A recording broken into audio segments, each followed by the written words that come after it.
Disney plus এবছর আর safe খেলছে না। এই প্ল্যাটফর্মটি পুরোপুরি অল ইন যাচ্ছে এমন এক কে ড্রামার লাইন আপ নিয়ে, যা আগের যে কোনো সময়ের তুলনায় আরও বড়, আরও সাহসী এবং অনেক বেশি অ্যাম্বিশাস। পরিচিত মুখ, অপ্রত্যাশিত জুটি আর এমন গল্প যার চেনা ফর্মুলার গণ্ডি পেরিয়ে যায়।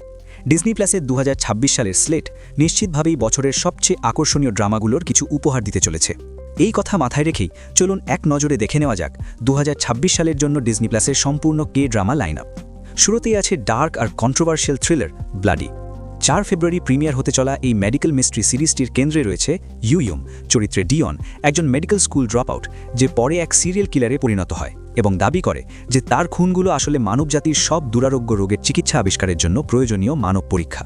তার পক্ষে লড়াই করে এক মরিয়া আইনজীবী যে নিজের মরণাপন্ন মেয়েকে বাঁচাতে সেই চিকিৎসার প্রয়োজন বোধ করে, আর অন্যদিকে এক নীতিবান প্রসিকিউট লড়ে যায় ভিকটিমদের জন্য ন্যায় বিচার নিশ্চিত করতে।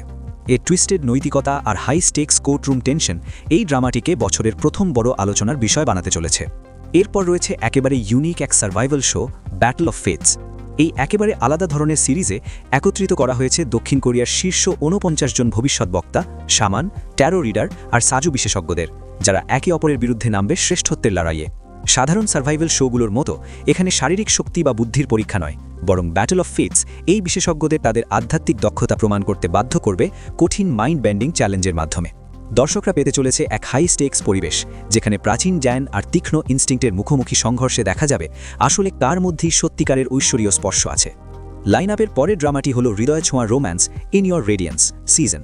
ফেব্রুয়ারিতে প্রিমিয়ার হওয়ার কথা থাকা এই ড্রামায় দেখা যাবে ই স্যাংইয়ং আর চে জং হিলের চোখ ধাঁধানো ভিজুয়াল জুটি, একেবারে বিপরীত দুই মানুষের গল্পে। একজন প্রতিভাবান অ্যানিমেটর যার অতীতের এক দুর্ঘটনায় তার শ্রবণ শক্তি আর স্মৃতি দুটোই হারিয়ে গেছে, তবুও যার স্বভাব উজ্জ্বল আর রৌদ্রজল, আর অন্যদিকে এক গিফটেড ফ্যাশন ডিজাইনার যে নিজের গভীর ক্ষতের কারণে এক ঠান্ডা আবেগহীন শীতে আটকে আছে। এই দুজনের দেখা হওয়ার পর তারা ধীরে ধীরে একে অপরের জমে থাকা হৃদয় গলাতে শুরু করে। তৈরি হয় এমন এক কোমল গল্প যেখানে শেয়ার করা দুর্বলতাই হয়ে ওঠে এক নতুন দীপ্তিময় শুরু। তালিকার আরেকটি অত্যন্ত প্রত্যাশিত রোম্যান্স হল পারফেক্ট ক্রাউন। পারফেক্ট ক্রাউন নিঃসন্দেহে বছরের সবচেয়ে বড় হেভি হিটারগুলোর একটি, যেখানে দেখা যাবে স্বপ্নের জুটি আইইউ আর বোনাসকে। এক কাল্পনিক আধুনিক দক্ষিণ কোরিয়া সেট করা, যা একটি সাংবিধানিক রাজতন্ত্র হিসেবে পরিচালিত।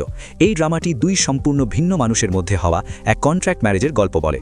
আইইউ অভিনয় করেছেন সেজু চরিত্রে, একজন চ্যারেশ যার কাছে রাজকীয় মর্যাদা ছাড়া প্রায় সবই আছে, আর বোনাস অভিনয় করেছেন লেওয়ান চরিত্রে, একজন রাজপুত্র যার কাছে উপাধি আছে কিন্তু বাস্তব ক্ষমতা নেই।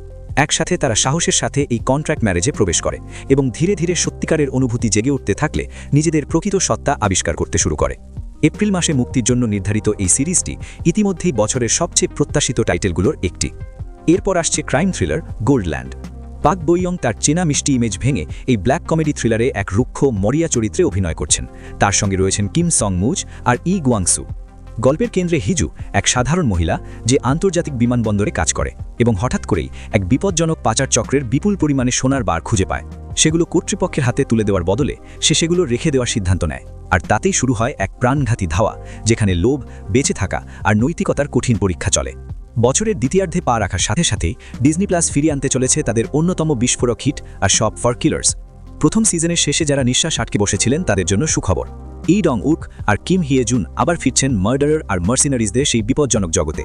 প্রথম সিজনে অল্পের জন্য মৃত্যুর হাত থেকে বেঁচে যাওয়ার পর আঙ্কেল নিয়া দু নিশ্চিত হয় এবার আক্রমণাত্মক হওয়ার ব্যাবিলন সংগঠনের বিরুদ্ধে। নতুন অ্যাসাসিন, বিস্তৃত লোর আর আরও বড় স্টেক্স নিয়ে সিরিজটি এবার রূপ নেবে এক সর্বাত্মক যুদ্ধে, যেখানে থাকবে গানফু অ্যাকশন, তীব্র আবেগ আর আরও গভীর ওয়ার্ল্ড বিল্ডিং। প্ল্যাটফর্মে ফিরছে আরেকটি বড় ব্লকবাস্টার মেড ইন কোরিয়া 2। আগের অংশের বিশাল সাফল্যের পর এই পিরিয়ড ক্রাইম ড্রামাটি আমাদের ফিরিয়ে নিয়ে যাবে অস্থির 1970-এর দশকে, যেখানে আবার দেখা যাবে হিয়ন বেন আর চংকে বেকগিটে আর চ্যাং জং চরিত্রে, দুই পুরুষ যারা আদর্শিক আর রাজনৈতিক সংঘর্ষে জড়িয়ে পড়ে।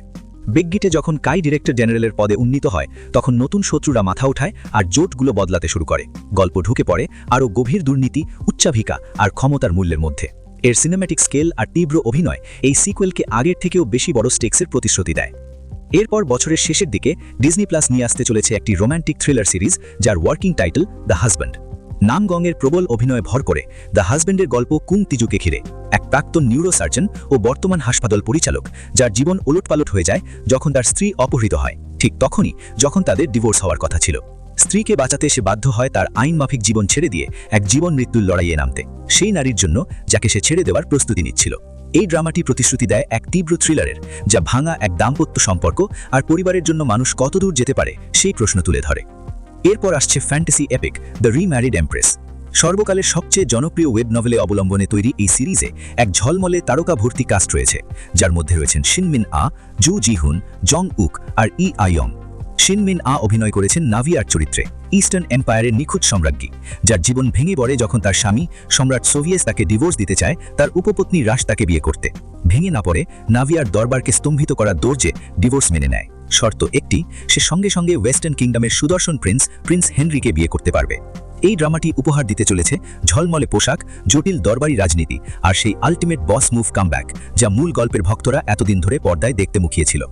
সবশেষে ডিজনি প্লাস তাদের 2026 লাইন আপ শেষ করছে এক ভূতুড়ে সুন্দর নোটে, পোর্ট্রেটস অফ ডিলিউশন দিয়ে। 1935 সালের গিয়ং শহরের পটভূমিতে সেট করা এই মিস্ট্রি রোম্যান্সে অভিনয় করেছেন বে সুজি আর কিম সানহো, এক গথিক আবহে ভরা গল্পে।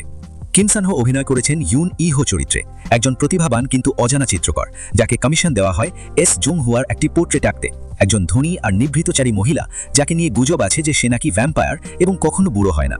ইহো যখন তার রহস্যময় হোটেলে পা রাখে তখন সে ধীরে ধীরে তার রহস্য আর লুকিয়ে রাখা গোপনীয়তায় মোহিত হয়ে পড়ে। শুধু 1930-এর দশকের ভিন্টেজ পোশাকে এই দুজনকে দেখার ভিজুয়ালি যথেষ্ট হাইপ তৈরি করার জন্য, তবে তার থেকেও বেশি দর্শকরা মুখিয়ে আছে এবারও অন্তত তাদের একটি সুখী সমাপ্তি দেখার জন্য। তাহলে এই কে ড্রামাগুলোর মধ্যে কোনগুলো আপনি আপনার ওয়াচ লিস্টে যোগ করছেন? নিচের কমেন্ট সেকশনে আমাদের জানাতে ভুলবেন না। আর অবশ্যই সাবস্ক্রাইব করুন, লাইক করুন আর বন্ধুদের সঙ্গে শেয়ার করুন।